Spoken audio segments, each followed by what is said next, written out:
The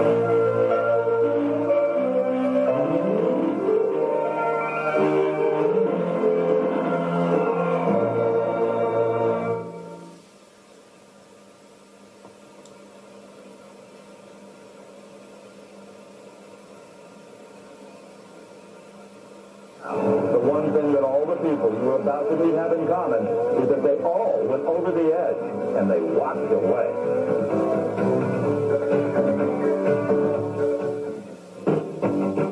Our first stop is Dover, Delaware, at Dover Downs International Speedway for the running of the NASCAR North 200 in 1983. Called the Monster Mile by those who know, Dover Downs is notorious for fighting the unsuspecting. Guys like number 20, Rick Newsom. Charbonneau got himself on track on the back straight and learned firsthand how it got the nickname. I talked to him. Well, they call this the Monster Mile. What do you think after running it down? Well, I'll tell you, it is lots of fun. It's a whole lot of fun. Well, JR, if you can call spinning a race car a whole lot of fun, then let's hope that number 40, Dick May, was having a big time.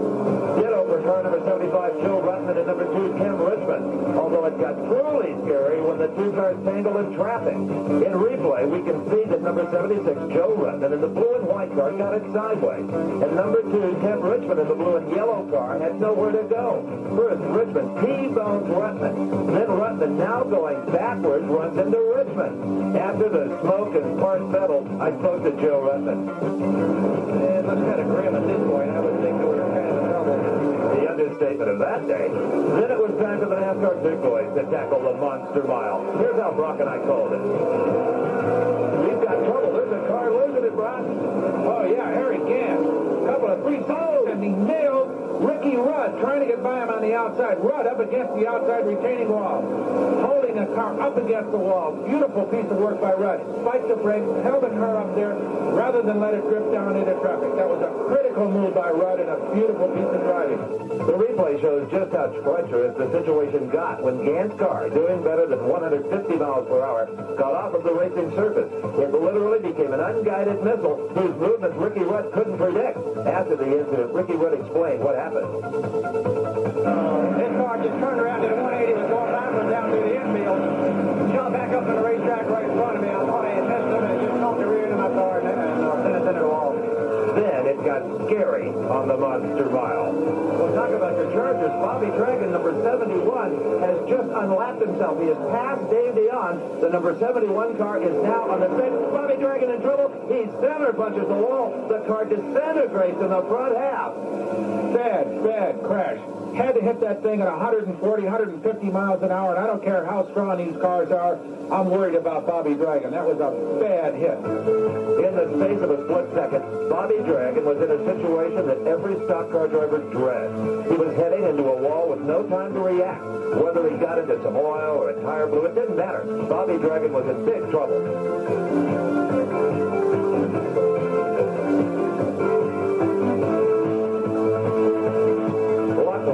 The safety equipment performed as it should. After such an unbelievable impact, Bobby Dragon was out of the car. He walked away. Dover International played host to over-the-road truckers in 1984, and we were there for the Big Rig 200. It was in a qualifying heat that this frightening incident happened to driver E.J. Utley.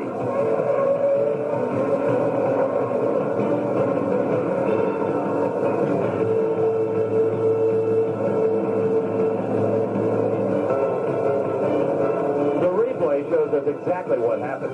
E.J. Utley is the third truck in your picture. Now notice that the second truck spiked the brakes hard, causing Utley to do the same. But the back end came around, and E.J. Utley knew immediately that he was in big trouble at over 100 miles per hour.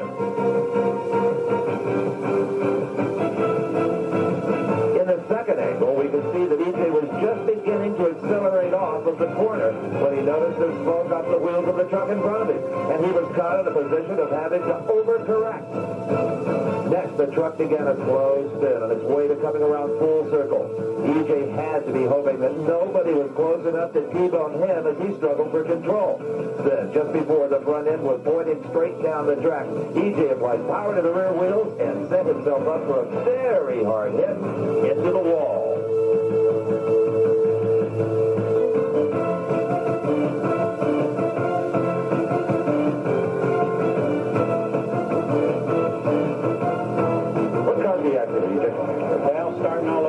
cars up in front. It's the main thing. And when they come around, instead of moving down, they all move right up in the racing lane, and just wasn't no place to go. You don't want to lead like the big guys. Right, right. But you're okay, and that's fortunate because he took a pretty good shot against the wall. EJ and crew worked all night to repair the damage, especially to the steering gear and front axle on the big yellow rig. The next day, EJ was able to start the race, but was soon in and out of the pits with one minor problem after another. Finally, a broken oil hose, which did not fit correctly after the mishap, and for which there was no replacement, put EJ Utley out for the day.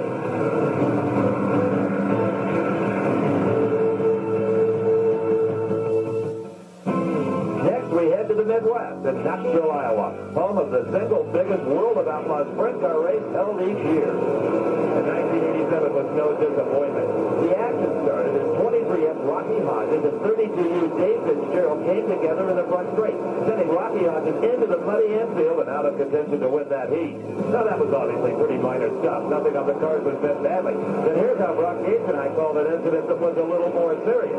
We got problems in turn one. Leland McSpadden and Brock is tangled with 31 White Roll. And here is Bobby Allen slamming into Randy Smith, and he is upside down right in the middle of the racetrack. The red flag is out. This heat has been stopped for obvious reasons. Bobby Allen appears to be okay. One of the great veterans of the World of Outlaws, a former go-kart champion, Bobby Allen, out of the car okay. As you may have noticed, that huge wing on top of the race car serves another purpose besides downforce retraction. It is also a cushion in a rollover situation. Bobby Allen in the 1A car, tumbling through your picture, walked away from this one because the wing helped cushion the roll.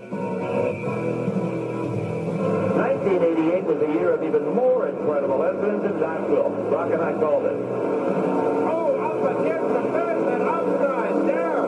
A big crash. Al Schmidt and Billy Ballard in turn number one. It appears as if the drivers are all right. Once again, a really hard spill as the field headed down into turn number one. As we take another look at this crack-up, it seems that both drivers were going for an outside line. And the 25, Al Schmidt, who was in front, scrubbed the fence, and Billy Billhauer hit him from behind, starting both cars tumbling toward the middle of the track. Both men walked away. The wings once again helped cushion most of the impact. Then, in all my experience of covering sprint cars, this next incident is the most spectacular I have ever seen. Oh, it's turn number one. They're in the pit with a multi-car incident. In turn number one, this race will be stopped immediately. We've got a car outside the track, Steve. One went right through the fence. It looks like Marlon Jones in the number 9. That race car spilled upside down as Danny Coleman's 2B. He is still in that automobile. Now you hear the applause from this giant crowd. That means that Marlon Jones is out of his race car. John Cernette is out of the car. Dave Blaney is apparently all right, but right now the concern is directed at Danny Toman in that automobile. There's one of the emergency workers trying to get him unhooked. Let's hope he's all right. These roll cages are very stout, but they're never quite stout enough. So concern here spreading through this giant audience. There is Marlon Jones, number 9. Believe it or not, he walked out of that race car. Completely out of the park, Steve. But note, roll cage intact, and that big wing apparently helped to cushion the automobile. But it's going to be some time before they get that fence repaired. There he is. Danny Coleman out of the race car. He, too, is all right. So we got 4 cars totally destroyed, but thankfully 4 drivers are all right. And now it's time to take another look at this one, Brock. One of the most spectacular accidents that we have ever seen in our 6-year coverage of World of Outlaw racing. I don't have to tell you that it all happened right here in turn number 1. Incredible, almost like a train wreck as these cars literally disintegrate into that fence outside turn number 1. Unbelievable that these drivers were apparently uninjured as we watch this wreckage begin to be strewn all over the racetrack here at Knoxville. Okay, let's take another look as they come down the front straightaway toward the green flag. All right, watch the white number 2. That's Marlon Jones and the number 9 cutting in front of him. And then Jones slides up against the 14. That's a John Cernette, which causes him to flip. Danny Toman in the 2B rolls. Marlon Jones goes through the fence. Dave Blaney in the 48 car goes through the wreckage, picking up shrapnel. His car is badly damaged, but does the 4 not to get upside down. This will run down exactly what happened to you, Dave. Well, I kind of was trailing along the outside fence there on a start, and looked like a couple guys got tangled up in the middle of the racetrack, and they just come skating out to the outside, and all got in the fence. You tore up the front end, but do you think you can get it fixed? Yeah, it looks like it right now. I got about 30 guys working on it. Yeah, I think we'll get it fixed. Okay, thanks, Dave. It's time to catch a collective breath as we head up to Connecticut in Lime Rock Park for IMSA road racing action. In 1984, CNN and Diamond D were there to cover the GP classes. In road racing, the race goes on rain or shine. The rain made it very tough on number 43, Diego Montoya, in his beautiful black BMW M1. The bodywork was damaged, but it wasn't long before he was back out. The same corner, moments later, saw Lou Price and the Nissan sawing the wheel, trying to keep himself from the embarrassment of landing in the ditch. Oh, well, Lou, maybe next time. Well, anger as opposed to embarrassment would be an appropriate word to describe the frame of mind of number 47, Walt Boren, as he tried to pass a lap car driven by Billy Hagan. Boren took a hard shot into the guardrail, virtually destroying the front-end bodywork and suspension of his Corvette. To add insult to injury, the 47 car was leading the race at the time of that incident. I talked to Walt shortly after he left the car back to the pit. Visibility is really the problem in the rain, and unfortunately I got tangled up with a back marker that I was lapping for the second time and didn't, just pretended I wasn't there, shut the door on me and put me in the guardrail. You know, people just... A little more lane respect is what you said. Well, I mean, all I want is racing room. Here he is in the middle of the track without a clue of what's going on, and I was being very cautious because after Montoya spun and crashed, he ended up coming back out right in front of me, and I didn't want to get tangled up with him, and yet I had to stay ahead of Mandeville. I was so cautious for the whole race, and then to have this happen by some idiot right at the end, really, it bothers me. It's just a big disappointment. I came in, we were able to get one more lap, and I think we salvaged the 4th place at that. Somehow, I don't think Hagan's got a Christmas card for Boren that year. In the GTP race, the rain was no kinder to the drivers of the prototypes than it was to the GTO cars, as demonstrated here by Bill Woodington of the 57 March Chevrolet. A little too much power coming out of the turn, sent the front wheels exit the track, and there was nothing to do but go for a motorized hike into the woods. Well, that hurts. As he exited the car, he must have been thinking it would be impossible to get that car back out on the track with that kind of serious damage. But in no time, the 57 was back on the racetrack. In 1986, we were back to Lime Rock to cover the Sports Car Bowl of America's Trans Am race. Number 28 was off of the track first, the victim of what he called a nurse from behind by the number 2 car of Chris Neifeld. Although it wasn't a payback, it was just as good as Neifeld himself spun a few laps later. The track at Lime Rock equalized things in its own way. Then it was time for the Pete Halmer, Wally Dollenbach Jr. story. Here's how Brock and I called it. The kind of stuff like right here. Dollenbach has got a chance. Dollenbach drives him out and says, no, they touch their block. Halmer off the racetrack. Oh, yes, and right across the racetrack. This is in the west end. Halmer comes to a stop, and now the leader is Wally Dollenbach Jr. He muscled his way through that melee, almost collected Halmer as he came back across the track. Wally Dollenbach Jr. has this to say about that. You know, I was faster than he was, and he was just getting wide, and we came up over the hill, and I was on his left, and we made contact, and we both started going side to side, but I seemed to save it, and he spun. He sure got off of me fast.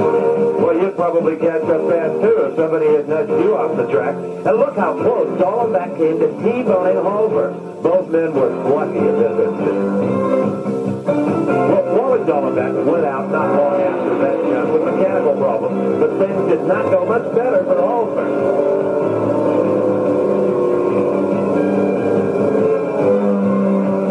Then it went from bad to worse for Pete Halmer. As he was coming up to pass number 28, Jim Miller, in turn 1, Pete rear-ended him with a force that sent them reeling into the safety tire wall and sent turn workers scattering. In replay, we see that Miller had moved to the outside as far as he could, but Halmer was moving too fast to get past on the inside and into the turn. Pete Halmer explained to Brock exactly what happened. We lost the front brake for some reason early on.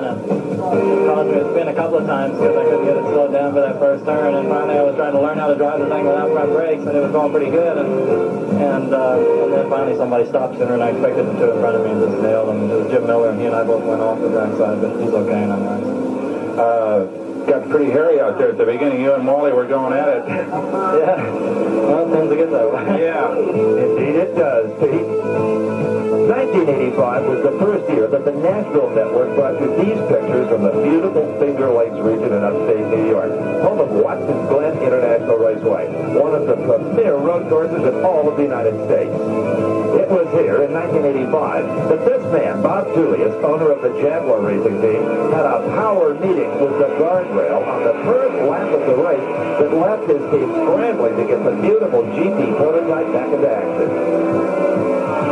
As he left the car into the pits on three wheels, the prognosis did not look good.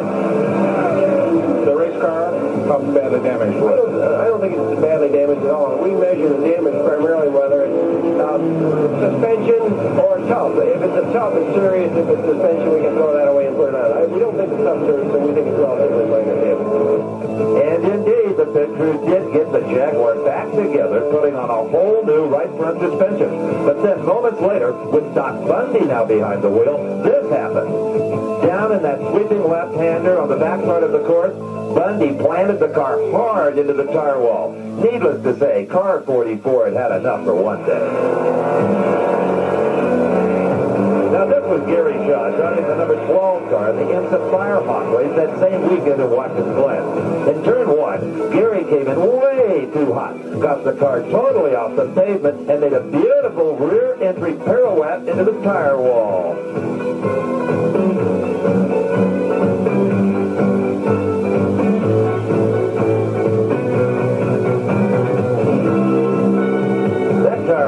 What would have been massive damage to the race car, and Gary was uninjured in the mishap, except maybe for a little bit of pride. Number 33, Richard Messier, also had a rude introduction to the tire wall, but this time it was from the front. I called the replay. He exits turns up and tail first, trying to control the slide. Can't do that. Suddenly looks up and goes, oh, no! Right up over the rail. Let's hope that's not one of the cars financed down at the bank, or that he's in the good hands of some insurance company. In 1985, T&N and Donahue returned to the New York Kodak 500, only to see number 68 Darren Brasfield go out with an oil leak. Later, number 63 John Mafuccio was shown no respect by this adversary and is simply nudged out of the way. But it's the racetrack itself that shows Carl Vandermeer no respect in his Corvette GTP. It sent him spinning wildly out of that right-hand turn.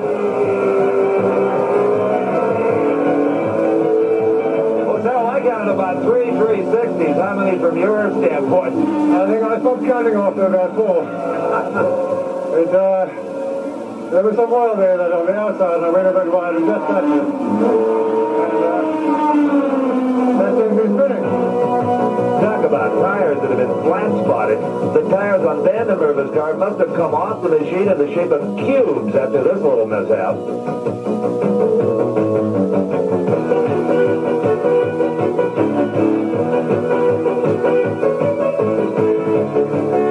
Also in 1985, we were again in upstate New York, this time in Syracuse at the New York State Fairgrounds for the Eastern Modified.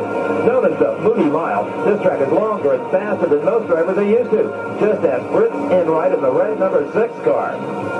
Now watching this replay, and C.D. Colville in the number 61 car was rammed from behind, just enough to throw his car into a hard right turn and into the outside wall. Multi-car incidents in turn 4 turned out to be the rule rather than the exception here at Syracuse, and C.D. Colville was but one of the victims of the Moody Mile. Next, Brock and I called yet another incident in turn 4. Here we go with yet another restart of the National Auto 320 for modified cars. Well, he gets a little better start. Oh, trouble right away. A chain reaction right in the middle of the pack. 2, 4, 5, 6 race cars involved, and they never got to the start-finish line on the restart. Just incredible. These guys are out for blood today. And as I look back at that race, the carnage was just beginning. There were a couple of the cars involved in that crash, including the J17 car of Jeff Hosler. Brock talked to him after the wreck. What happened exactly. Well, everybody bottled up on the start, and one guy got sideways, and the guy outside of me went over the right front wheel and bent it. Off I went to the wall. That turn 4 seems to be a lot of trouble today. We've had a lot of yellows in the initial stages of the race. Anything going on? Is it just crazy, or is it just a place that's always trouble here at Syracuse? No, but I think everybody gets a little rammy on the starts. They think they get a spot and end up rubbing wheels, getting out of shape, and accidents happen. Well, you heard Jeff mention that wheel contact is a cause leading to many crashes. This is just one of the hazards of modifieds or sprint cars or any open-wheel cars for that matter. If the wheels of two cars come into contact, both cars are usually headed for disaster. For this reason, it's just plain pushing too hard on the start. This scary incident developed. It was also at turn 4 and also at the start of the race.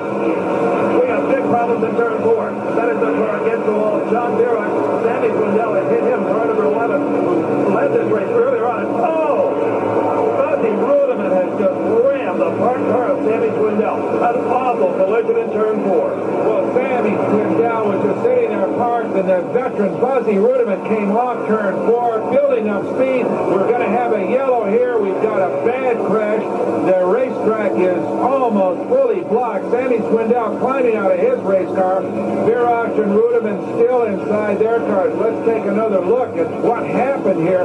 Cutting off turn 4, we see Birach sliding toward the outside wall. There is Sammy Swindell, who follows him up against the fence, squeezes him in there, bounces off Birach's car, and comes to a halt. A whole bunch of other cars seem to get by in pretty good shape, and then Fuzzy Rudiman, Steve Evans, comes wide off turn 4 and tags the stopped car of Sammy Swindell. An awful shot. I'd say he probably hit it at almost 100 miles an hour. And I'm sure that came as a complete surprise to Sammy Swindell. I would guess that Swindell was just about ready to unbuckle, Buck. Obviously, he didn't, or he wouldn't have walked away from that car. Once again, good safety equipment prevents what could otherwise have been a racing disaster.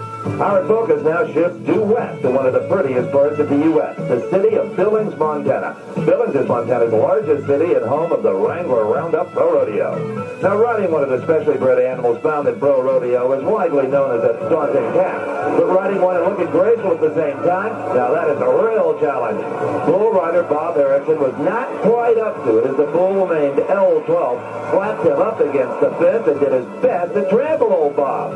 Rider Terry Langbell got on the wrong side of LT7 and ouch! Now, Marty Steinert on the bull named 777 was a little more graceful during the actual ride, but the dismount? Anybody got a puddle for the ride home? Next was Bill Fitzhugh on Rusty, and Rusty was going to have none of it. I got thrown off, and that's all there is to it. You know, there's nothing you can do about it. Chuck Simonson had a very respectable ride and decided to show us the posterior first dismount. Now, rodeo is mostly a lot of good, clean fun, but sometimes everything can go wrong. Okay, boys, he says, they'll let him loose. Bart Bird is in trouble already. Off to the side of that bull, his hand hung up. Finally, in comes Cliff. Oh, and the bull gets rodeo club whipped past and just slings him into the air box. Indeed, he did. Unbelievable what that bull, just a snap of his neck. Just a snap of his neck could easily have been disaster. As we look again, Bart Bird was in trouble from the very start. It looked like the bull named L1 gently rolled Bart off of his back, causing Bart's hand to get hung up in the rope. Seeing the trouble, rodeo clown whipped past him into assist by diverting the bull's attention away from the rider. And divert he did. In the tangle of legs, L1 saw his opportunity and took it. He caught whipped past right between the horns and snapped him skyward, seemingly without effort, as Bart Bird scrambled away as if his life depended on it.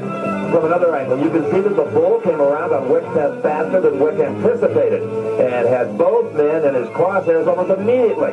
Running into each other and stumbling only ensured that old L1 would prevail. Wick's head was surely hurting after that flight, but it could have been a lot worse.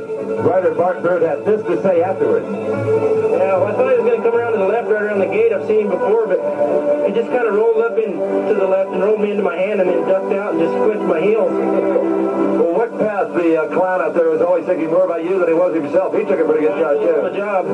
Did a hell of a job, they all do. We returned to Billings in 1985, and not much had changed. Here, Jim Meeks on Moon River had a good ride and ably demonstrated that the posterior first dismount had not gone out of style. And Don Walker demonstrated a flying reverse half game as it landed him right on his head.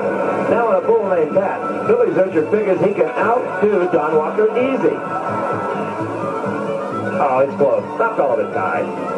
Barrel racer Tan assignments and experience one of the most frightening things that can happen in this event. Having the horse fall on top of you. You got your, did your horse get your foot or did you hit it on the barrel? No, when she fell, I had my toe pointed out and she crammed my toe in the ground and that hurt a little bit. Have you fallen recently? Yeah, I did. The last rodeo I went to, I went up to Regina. It was an indoor rodeo too, and she fell with me up there too. I'd find a more stable horse. Wayne Mike fell atop Pest and wound up on the wrong side of those big horns in this replay. Watch as Mike Fell came off the bull's head swinging around and clipping the back of his head. Are you okay? Oh, yeah, I'm fine. Yeah, what, you just catch you on the back of his scalp? Yeah, hit me on the ball of the head there and split it open a little bit. Ain't too bad. Did you have any stitches in it, or no? It's not. It's just a short cut. It's not real long. It bleeds it off. So. One of the scariest and most dangerous situations, according to rodeo riders, is to get yourself hung up in the rope pole as you're trying to get off the animal. Philip Fournier found himself in that situation when he rode $2 grand in Billings. He played it smart, though. He got back up on the horse, released himself, and dismounted unhurt. Black Cock to it. It's a beautiful piece of work. That's the worst time for a cowboy, isn't it? When you can't get loose. It's trying to burn back around here. Real bad. We don't look for him. On our many trips to the West Coast, TNN and Diamond P have been proud to bring you racing coverage from Riverside International Raceway with its famous S's. Tricky turns, long straightaways, and that dangerous sweeping right-handed on his turn 9. In 1984 IMSA competition, the S's were the first to bite. Number 45, John Morton, and number 18, Bonfort, came together hard in the S's, sending Bonfort into a 360-degree spin, flat-spotting all 4 tires. That's Derek Bell of the number 86 Porsche 962. He watched as the 2 cars in front of him came together. He had to know that he might also be in trouble as a result of that, and he was right. He had to get on the brakes hard as the number 18 car spun in front of him, and only by staying cool and anticipating trouble did he avoid joining the fray as a victim. You know, the little cars of the Raynell Cup Series are a bit slower than the GT prototypes, but they're a lot of fun nonetheless, and sometimes pretty dangerous. Driver John Williamson in the number 27 car found out the hard way. He was bit by turn 9 as the field accelerated onto the front straight. He had to be pretty shaken up, but he sprinted away.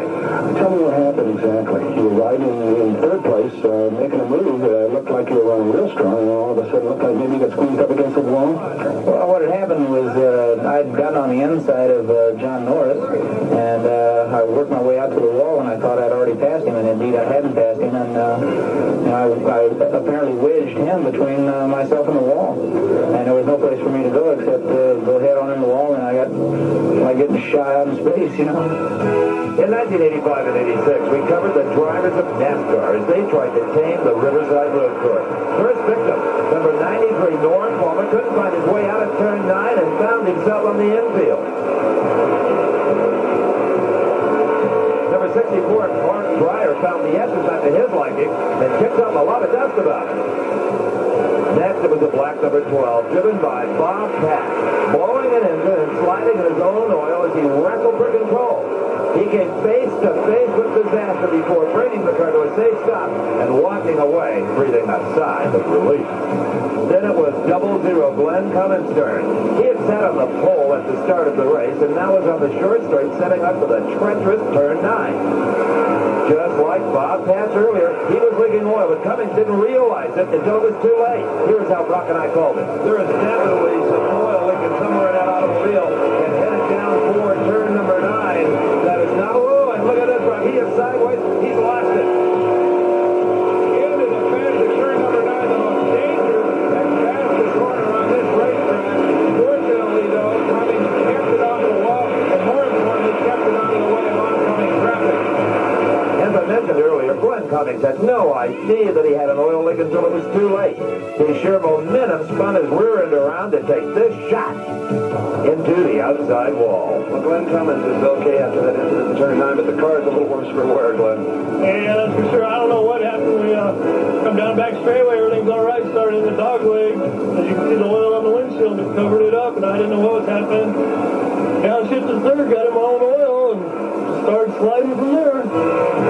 Then turn 9 played its trump card on car number 7, driven by Richard Lack. Lack was in second place on the last lap when this happened. Car number 77 also had his day ruined. In the replay, we can see that Richard Lack in car 7 got his right front tire off of the racing surface, causing the rear end of his car to lose traction, and then turn 9 took over from there.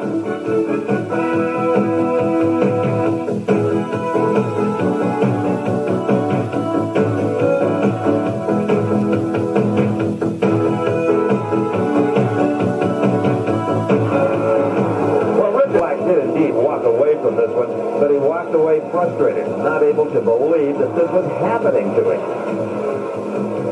In 1986, the FCCA Formula 2000 cars came to Riverside.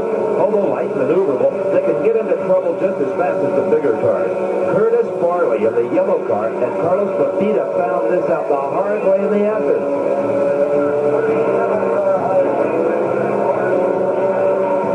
As we look again, the yellow 27 got a little wide in the S's and must have lifted, catching number 5, Papita, by surprise.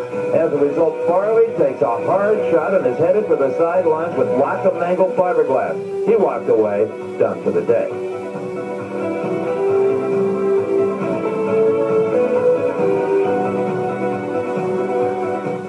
A little further south, between the cities of Los Angeles and San Diego, lies Carlsbad, California. Each year, Carlsbad is host to a stop on the CMC motocross circuit. 1986 was our first visit to Carlsbad, but we soon found out how rough the action was for the riders of these high-powered machines. In one of the 125cc heats, the action was not 10 seconds old when this pileup happened. As the field powered away, the downed riders were lucky enough to pick up and go on.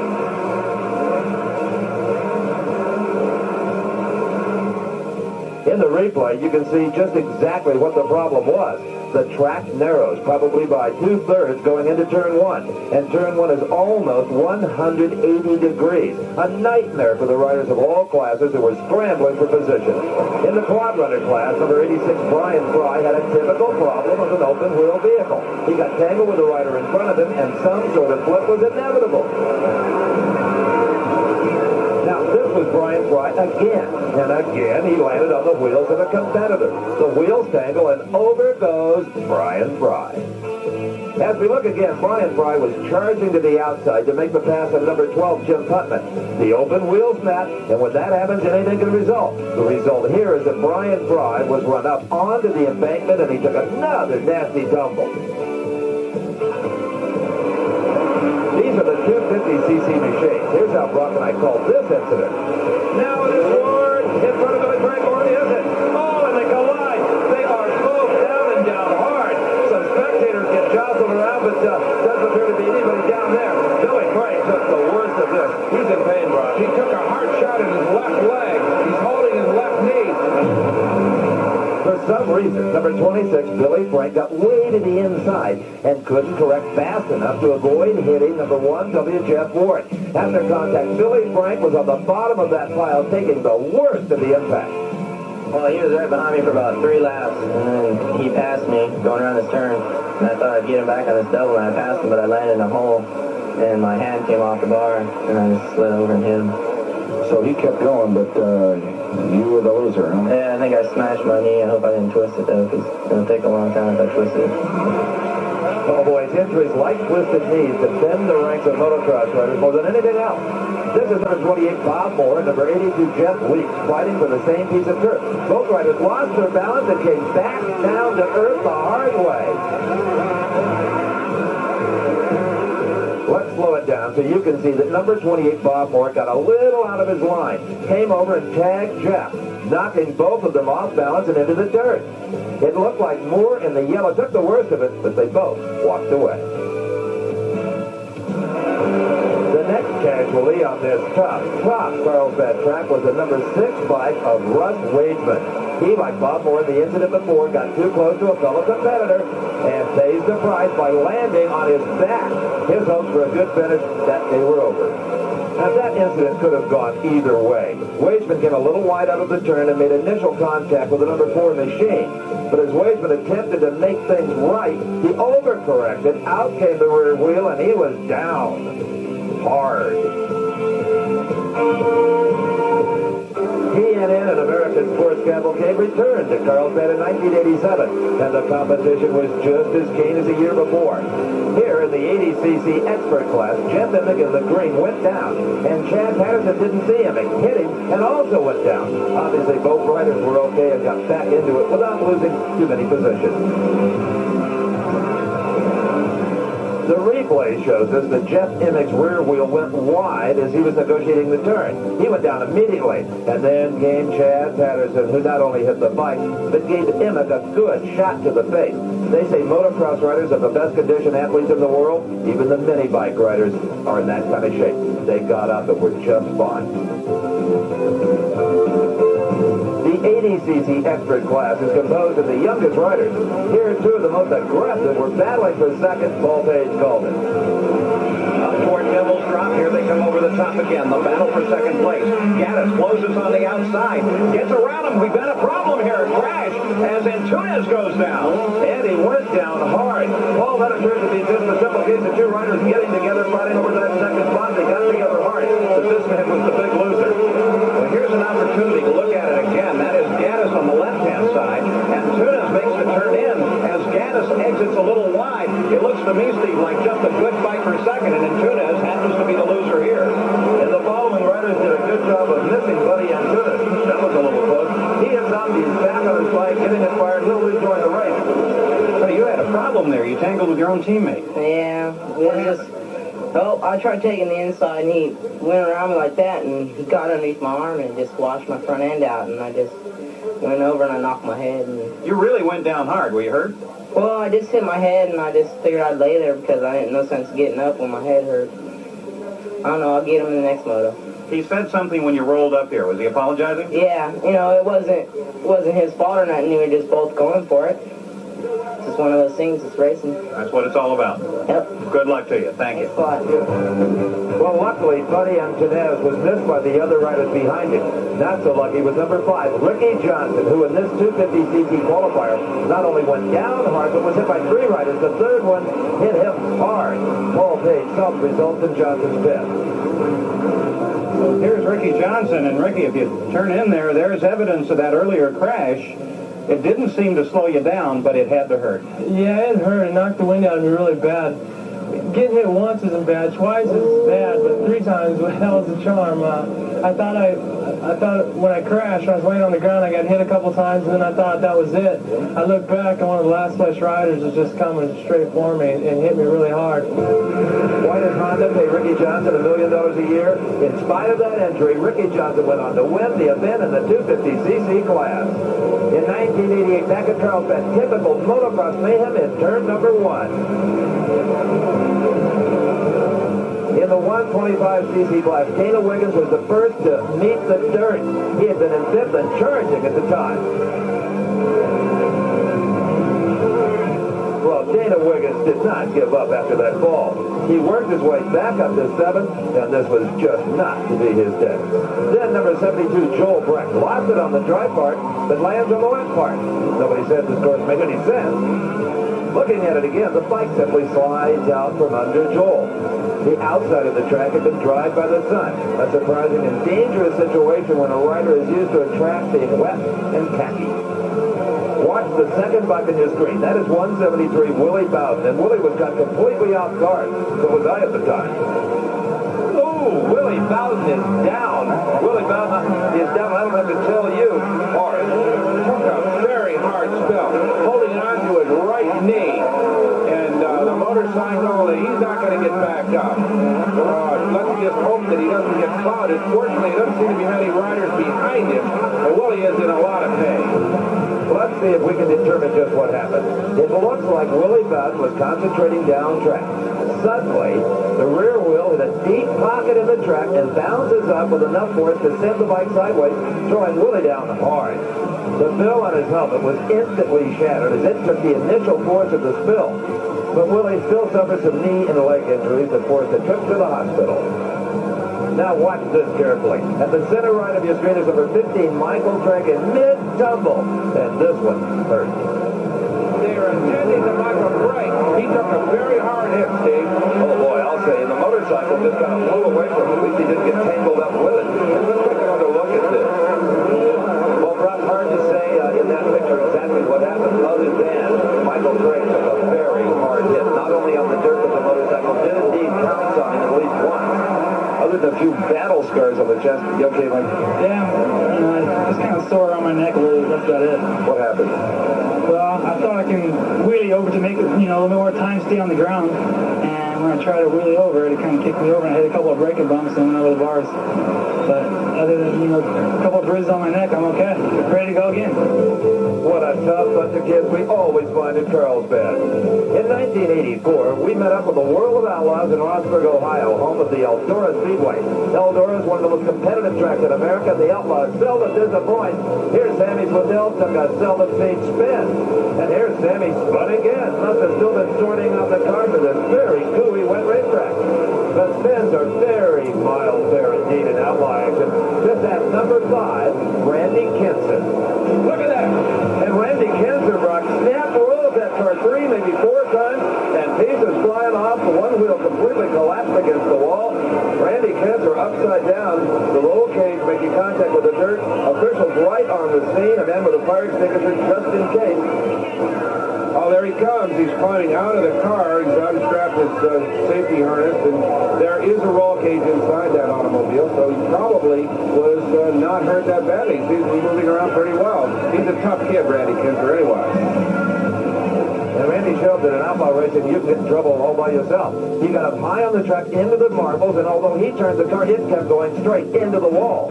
The car then got perpendicular to the wall and began to tumble. But once again, that huge wing absorbed most of the impact. Afterwards, Brock talked to Randy Kinser, and he wasn't all that displeased with things. Car's pretty well beat up, huh? Oh, it didn't real bad. The wings and stuff tore off, but it's front end took back under another wing. We'd be ready to go. You okay? Yeah, I'm fine. Okay. This place is a little tough when you get up too high, huh? Yeah, the wall comes up pretty quick. Okay. In 1988, it was TNN's first trip to meet the Outlaws in Tulsa, Oklahoma. And there we met a guy named Tom Johnson who drove the very weird-looking blue number 22 car. He said the new wing design worked better, but nobody was convinced that day. Number 63 Jack Hewitt then demonstrated the latest in outlaw stunt driving. Whoa, can you believe that? This thing got a little rougher as the day progressed. Number 1B Bobby Allen and number 1 Sammy Swindell came together in turn 4. But the real action was reserved for number 10, Jeff Swindell. Jeff ran up on the back of number 61, and that was all it took to put him into the endo mode and out for the day. Once again, as we look at replay, it would seem that Swindell didn't even see the car in front of him. The way he ran up on his rear end. Nonetheless, Jeff Swindell was a big loser in this brief altercation.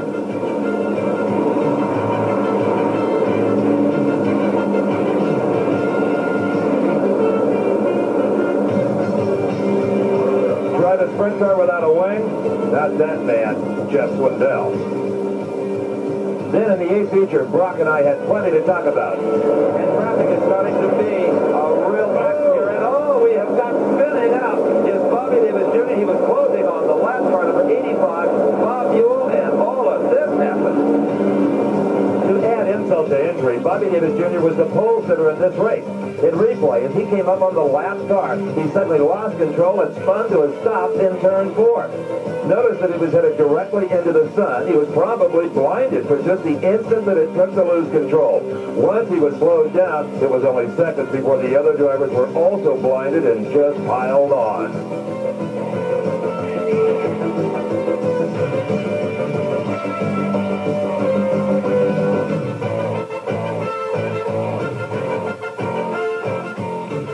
Well, it looked worse than it was, and all Bobby Davis Jr. walked away with was an injured ego and pocketbook. The next day, number 17, Chris East took his turn. We got a green. We're underway. Oh, all of a sudden, no. Chris East jumped upside down at the very start. Coming off turn number 4, East is tumbled. Well, a couple cars got balled up, and I just got up over somebody's wheel and dumped it. Classic sprint car crash, right? Yeah, I guess. Yeah. Well, we're glad, most important, that everybody's all right. We're sorry you're out, though. Okay, thank you. With the Outlaws, it's not if you're going to crash, it's when. Well, you know, it seems that everywhere you go, people like rodeo action. And Greensboro, North Carolina is no exception. We showed up in 1983 with our national network cameras to witness some of the greatest riding in America. Regrettably, Joe Lentini on the saddle bronc did not provide it. Kyle Whiting drew a young bull who got Kyle into an unenviable position real quick. The rodeo clown was there to assist, and Kyle got loose, but not before a couple of inches were added to his right arm. In all seriousness, Kyle Whiting was in trouble, and only his quick thinking and the help of the rodeo clown avoided anybody getting seriously injured. Now, this is one of my favorite moments. Marshall Coker got up on his knees in the saddle for extra leverage for his patented one-point landing. That was not the point he intended to land on. Then suddenly, bullfighter Rex Dunn was in trouble.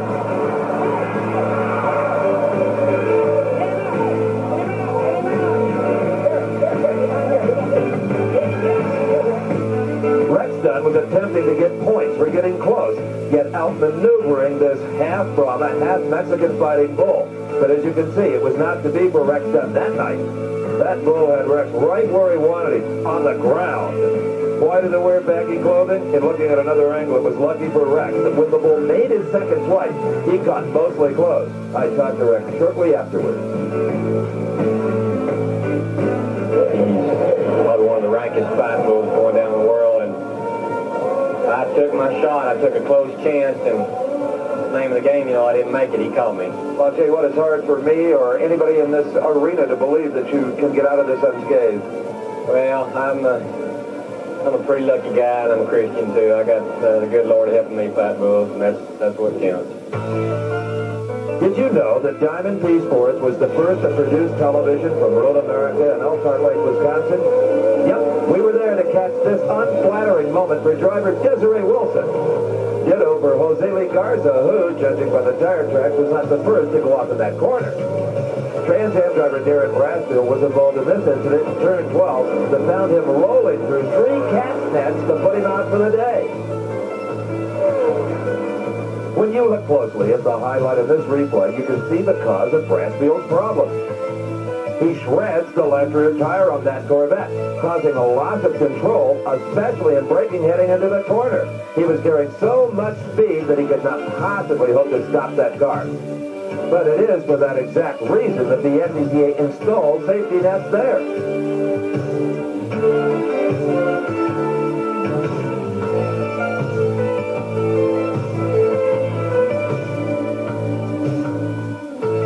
Young Brasfield walked away unhurt, but he couldn't help venting what had to be a lot of frustration on anyone who would listen.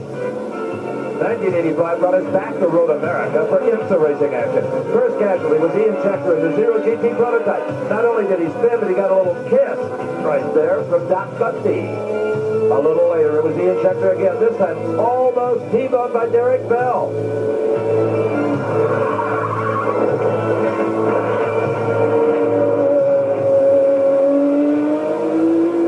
What a ride. Steve reports via the Turnworkers communication system that the most dreaded thing that can happen to a race car driver happened to him. It's called one stuck throttle. Right here, turn 12, you can see Steve has locked up the brakes. He knows he's in trouble. The car spins at a very fast part of the racetrack, slams backward into this tire wall. That absorbs a lot of the energy, but still, Steve takes an awful ride. Fortunately, the roll cage and all the safety equipment worked, and Steve walks away from it. In 1986 Road America, I felt a little sorry for the slower GPU cars. They were trying to stay out of the way, but still getting muscle off the track. As number 17, Al Bacon, could tell you on that day. Then a scary moment as number 83, Don Devendorf, came down the front straight backwards at around 100 miles per hour.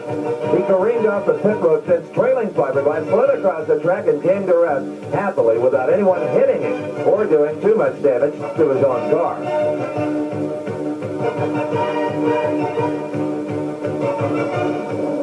In the GTO class, the track was slick, and Gene Felton found out the hard way just how slick. Then a simple shunt between the red number 5, driven by Jim Mullen, and car number 8, driven by Pete Halsmer, led to this. In my opinion, he didn't have a pass made. I braked, I got back on the gas, turned into the corner, and lo and behold, Pete Halsmer thought he had a pass made. And I think this is going to be one of those racing accidents where I'm going to say he didn't have a pass, Pete's going to say he had a pass, but the net result is that my car's in the trees and he's out there still racing. Well, Jim Mullen walked away from this one, probably finding it hard to believe that he had to climb out of a tree first. Our visit in 1987 started out with a bang, literally. It looks like we blew a tire going down the straightaway, and that ripped all the suspension off it, so it was exciting, but luckily we managed to get a stop without hitting anything, so it'll be fixed and ready to go tomorrow. Jeff, were you under braking or were you under power? No, I was flat out in 5th gear. I was about 3/4 of the way down, and it definitely got my attention. This next incident we're about to show you goes down in my book as one of the most spectacular and one of the most scary I have ever witnessed in road racing. Here come your leaders, Bravo, Jones, and Watson, all running together through that very fast cake of the racetrack. And Jimmy Jones is off the track. Oh, Brock! Just a awful crasher. Davy Jones. Cyril Vandenberg, who was riding in 4th, came through the Corvette, had nowhere to go. He literally destroyed BMW. Now we're with John Martin as he rides through the debris. Let's just hope that Davy Jones is okay, Brock. Let's take another look at this, Steve. Here comes Jeff Brown in the Nissan. Right behind him, you can see him. There's Davy Jones getting his left wheels off on the dirt. The car takes a sharp right-hand turn and head on into that fence on the inside. Now watch the airborne gyrations his car goes through. It spins 360 after 360. Davy Jones, right now awful glad he's in an IMSA-style endurance car. Because his feet are further back than the European version. And there comes Vandenberg. He absolutely, Brock, was an innocent bystander, had nowhere to go, and yet with the right front and hit hard. Jones is out of the race car. He stepped out of that March-built BMW-powered chassis. I was running second, very close behind Jeff Bradman in the Nissan, and going through the kink, I was tucked in very close behind him, and suddenly I had to lift to avoid from tapping him in the rear. And when I was accelerating coming out of the corner, very close behind him, I just found myself in the grass on the outside of the circuit. And I found there when I was running very close behind, it's difficult to see. And the more that I think of it now, with the end plates on the Nissan, I think it's very difficult to see the exit of the track when you're in such close racing competition. Davy Jones, a very lucky young man to walk away from that one unscathed. And they walked away, now moves to Indiana, Winchester specifically, and the Winchester 400 ASA stock car competition. Greeting us with a magnificent smoke trail was number 95, Jim Cooper, as he blindly headed into turns 1 and 2. A blown engine put him on the trailer that day in 1984. More trouble in 1 and 2, as 80, Alan Kowicki spins him completely around, yet miraculously avoids being removed from competition by the other cars. On our return in 1986, the first 2 turns were more dangerous than ever. Oh, Steve, a spin in turn 1. That is Wayne Emerson of the red car, who apparently blew an engine. Now let's hope they see him, not all of them do. Well, the first car to hit him was the second-place Firebird of Dunleavy, and he's down in the apron of the racetrack. And look at this, another last-second spin here. So we got 4, 5 cars all hooked up in there in those banks. And look at poor old Dunleavy's automobile. He can't be happy. There's good and bad both in racing. This is just our day for the bad. What a good attitude. 6, we joined the ASA circuit in Cincinnati, Ohio. There, Dick Trickle showed us just how to use an in-car camera to illustrate problems inside the car. Specifically, what happens when an engine lets go.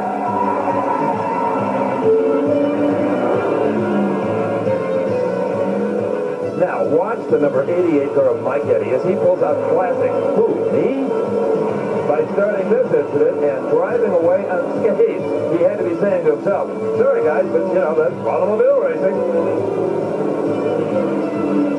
And poor Grant Wilson in the red car, he didn't even know what hit him. Now it's up to Columbus, Ohio, in one of the proudest moments for Diamond T Sports and the Nashville Network. It was coverage of this race that won American Sports Cavalcade a coveted ACE Award.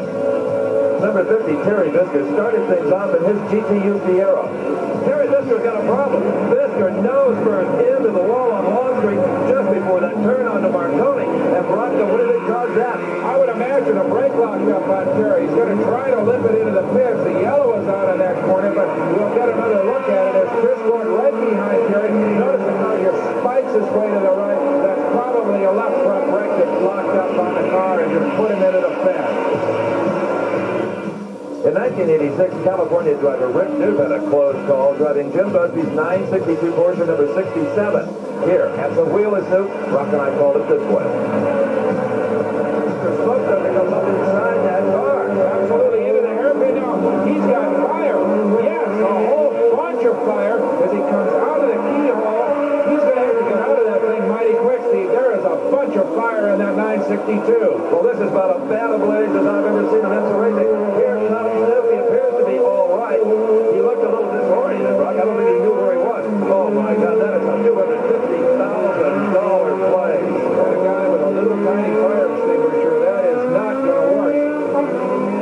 Well, after things did cool down, Rick explained what happened. Well, I was radioing into the crew that the oil pressure light, which we have on these cars, started to blink. And I told them that I was going to pit on that lap because I looked over at the oil pressure gauge, and all of a sudden it went a little bit to a level that we don't like to run it at. And I knew that the motor was getting sick, so I was going down the back straightaway there. And all of a sudden, a rather large vibration happened, and I looked in the rearview mirror, and the whole car was up in flames. So I, at that time, started looking for some support from some of the turn workers that we have here, who, by the way, were excellent. And I parked the car, and by the time I parked the car, all the flames came forward.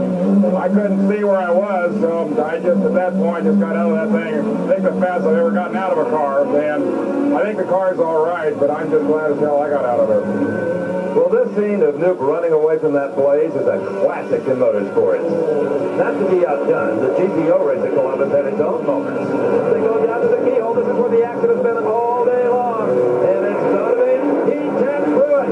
Baldwin ran right into the back of Pruitt. Now trying on the inside. And Pruitt says, I have had enough of this. Let's take one more look at it as they exit the keyhole. Here's Willie P. Ribbs in the blue and white Camaro. There is Baldwin trying to go inside of Pruitt. Pruitt just turns left and points Jack into the fence. Now, Pruitt survives this, at least far enough to get into the fence. Not so Jack Baldwin. Takes a hard hit on the inside guardrail, tears off the left front of the car, and comes to a halt out in the middle of the racetrack, out for the day. I think maybe Scott lost control of himself and his race car. It's a real out of character for him. I'm surprised. I pulled up beside him, and he just drilled me. He just put me in. And we're going down the straightaway, and we're side by side, and we were absolutely nose to nose, and he just turned left and stuffed me in. We came out of the corner together. I was under power real hard, pretty sideways. And I believe we came together, and he touched the wall, and I kept on going. It's just real unfortunate. I kind of pride myself on being a nice, clean driver. It's happened in Trans Am, and now it's moving over to here. And you don't really want to be a crybaby, but you can't really keep putting up with this stuff forever, you know. And they walked away. I'm Steve Evans.